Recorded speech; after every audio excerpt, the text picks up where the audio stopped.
अगर वो हमारी बात को मान ले तो वहाँ पर जाने की जरूरत ही नहीं पड़ेगी, है ना। मैंने जैसे बताया कि हमारा दुर्भाग्य क्या है, हमारा बैड लक क्या है कि आज तक हमारे पास पेशेंट ऐसा नहीं आया जो कल बीमार हुआ हो और आज हमारे पास आ गया हो। एक भी नहीं आया कि जिसको न्यूरोथेरेपी के बारे में नहीं पता था, केवल उसने बोर्ड पढ़ा और उसने देखा कि अच्छा मैं बीमार हूं तो मैं न्यूरोथेरेपिस्ट को दिखा लेता हूँ। एक भी पेशेंट नहीं आया।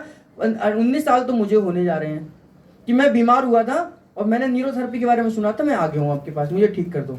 वो कह सर डॉक्टर साहब मैंने सब जगह दिखा लिया है, अब आप मेरी लास्ट उम्मीद हो, बस आप ही ठीक कर सकते हो और आपने ठीक नहीं किया तो मैं सुसाइड कर लूंगा।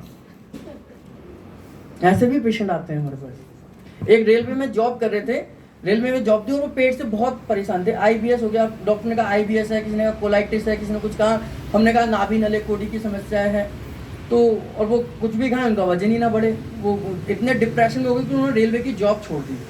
बोले सर मैं ना रेलवे की जॉब छोड़कर आया हूँ और बहुत परेशान हूँ, सब डॉक्टर को दिखा चुका हूँ, पटना में इतने बड़े बड़े डॉक्टर को दिखा चुका हूँ, लेकिन मुझे कहीं नहीं आराम आया है। और अगर आपने ठीक नहीं किया ना, क्योंकि आप बहुत यूट्यूब पर चिल्लाते रहते हो हम ठीक कर देते हैं, ठीक कर देते हैं, ठीक कर देते हैं, अगर आपने ठीक नहीं करा तो मैं सुसाइड कर लूँगा।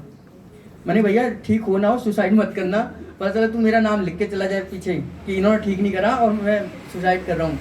और वो पेशेंट ठीक हुआ, उसने रेलवे को दोबारा ज्वाइन करा और उसने बहुत सारे पेशेंट भेजे। उसका नाम सोनू है और वो आज भी मेरे मोबाइल में सेव है, वो मुझे डेली गुड मॉर्निंग का मैसेज भेजता है। वो पेशेंट ठीक हुआ। तो ऐसे पेशेंट ठीक होते हैं जब आपने सोच लिया कि भाई लास्ट उम्मीद है, तो हम भी जो कहें वो बात आप भी मानो। अमित जैन जी को कहा था कि आपका इलाज भले ही हम 15 दिन में आपको ठीक करेंगे और 1 महीने बाद ऑफिस ज्वाइन करा देंगे, कराया था, लेकिन हमने जो कहा उनके पिताजी ने पत्थर की लकीर है कि हमने कहा कि आधे घंटे ही आपने बैठना है तो आधे घंटे ही बैठेंगे, 31 मिनट वो बैठेंगे नहीं, क्योंकि हमने कह दिया।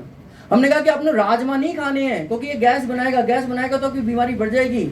आपने वो नहीं पीना, नींबू पानी नहीं पीना, गोलगप्पे नहीं खाने हैं, गोलगप्पे खाती है आपका एसिड बढ़ जाएगा और एसिड बढ़ेगा तो दर्द आ जाएगा आपको।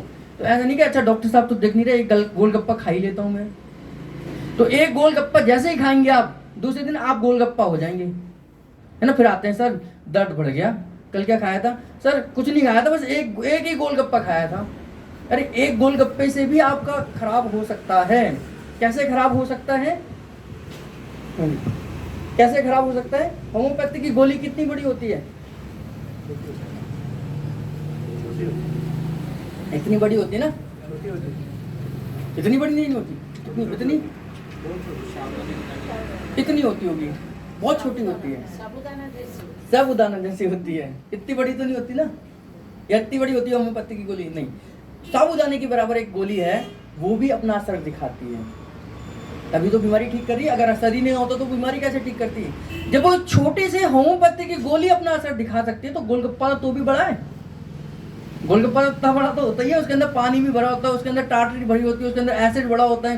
तो ये जब इतना बड़ा गोलगप्पा आप खा रहे हैं तो वो भी तो असर दिखाएगा ही अपने शरीर के अंदर। तो कैसे कहते हैं कि गोलगप्पे का कोई असर नहीं होगा शरीर के अंदर? तो एक गोलगप्पा आपका दर्द बढ़ा सकता है,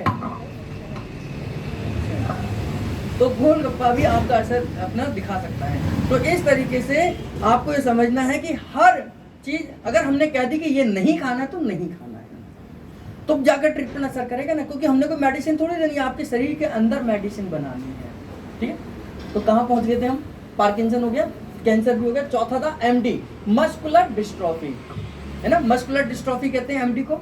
मस्कुलर डिस्ट्रॉफी को अगर हम 2 शब्दों में समझे, मस्कुलर डिस्ट्रॉफी मसल्स का डिस्ट्रॉय होना मस्कुलर डिस्ट्रॉफी है। डिस्ट्रॉय हो रहा है यानी कि मसल्स अंदर से डेड होती चली जा रही है, मरती चली आ रही है, टूटती चली आ रही है। और ये अलग अलग 12 तरीके की मस्कुलर डिस्ट्रॉफी होती है ना, 12 तरीके की अलग अलग होती है। तो मसल जब डेड हो रही हैं, टूट रही हैं, खराब हो रही हैं, डैमेज हो रही हैं, उसको हमने रिपेयर करना है। अगर ये रिपेयरिंग आप सीख गए तो मस्कुलर डिस्ट्रॉफी को रिवर्सेबल ला सकते हैं। हमारा एक पेशेंट था, मैं उस इसलिए बार बार बोलता हूँ कि क्योंकि हमने ये करा है। जब मैं बोलता हूँ तो मैंने कराया तो मेरा कॉन्फिडेंस तो मुझे पता है कि कैसा है, और जब हमने कराया तो थोड़ा बहुत कॉन्फिडेंस तो आपको भी आ जाएगा कि ये हुआ है। जब वो आया था तो उसको, क्योंकि मेरा बेसमेंट में है सेंटर, बड़ा है काफ़ी, तो बेसमेंट में है, तो उसे उठाकर लेकर आए थे क्योंकि वो चल भी नहीं पा रहा था। तो उसे उठाकर लेकर आए, मैंने कहा कि डायरेक्ट बिस्तर पर अंदर लिटा दो, उसे बेड लगे हुए हैं वहाँ पर लिटा दो, मैं वहीं देखूंगा। तो मैंने उनके पिताजी को कहा था कि अगर आप मेरी बात को मान सकते हैं तो ये बच्चा आपका चलेगा और ये खुद नीचे उतर कर खुद आएगा, ये एक दिन जरूर होगा। अगर आप हमारी बात को मानेंगे। बोलिए क्या करना है भैया? दिन में 5 बार ट्रीटमेंट चलेगा इसका, दिन में 5 बार ट्रीटमेंट चलेगा। आप मेरे से करा लो या मेरे से सीख लो, दो ही तरीके हैं भाई। या तो मेरे से आप सीख लो इसका ट्रीटमेंट, तो आप घर में 5 बार करो, या मेरे पास यहाँ छोड़ दो, सुबह से लेकर शाम तक हम 5 बार करेंगे इसका इलाज। तो उन्होंने सीखा, उनकी मदर ने सीखा, उनके फादर ने सीखा, और 1 साल के बाद, टाइम लगा उनको, 1 साल के बाद वो अपने आप सीढ़ियों से उतरते हुए नीचे आया है। ये मस्कुलर डिस्ट्रॉफी का केस है ना? ये मस्कुलर डिस्ट्रॉफी का केस है। हमने काम करा, उसकी वीडियो अगर आप मेरे YouTube चैनल पर जाएंगे तो उसमें पेशेंट फीडबैक एक सेक्शन आता है प्लेलिस्ट में, उसमें ऐसे पेशेंट्स का फीडबैक है कि मैंने 1 साल पहले जब मैं आया था तो मुझे लेकर आए थे, नीचे उठाकर लेकर आए थे, और मैं 1 साल के बाद धीरे धीरे अपने आप चला। एक बच्चा था वो चढ़ ही नहीं पा रहा था, मस्कुलर डिस्ट्रॉफी हो गई पैरों में, उसकी बाद की वीडियो, पहले की वीडियो, अब वो दौड़ते हुए सीढ़ियाँ चढ़ जाता है। तो ये मस्कुलर डिस्ट्रॉफी है। उन्होंने 5 बार ट्रीटमेंट करा और वो नहीं करते तो नहीं होता।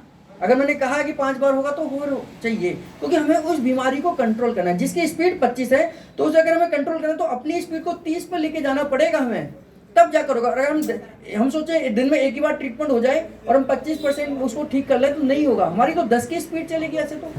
जब हम 5 बार करेंगे तब 50 पर पहुंचेंगे ना, तो तब हमें उस बीमारी की स्पीड से तेज आगे काम करना होगा। अगर पेशेंट को समझ आ जाती है तो बीमारी ठीक हो जाती है, नहीं आती उन्हें लगता है ये तो 5 बार करके अपना पैसा कमा रहे हैं।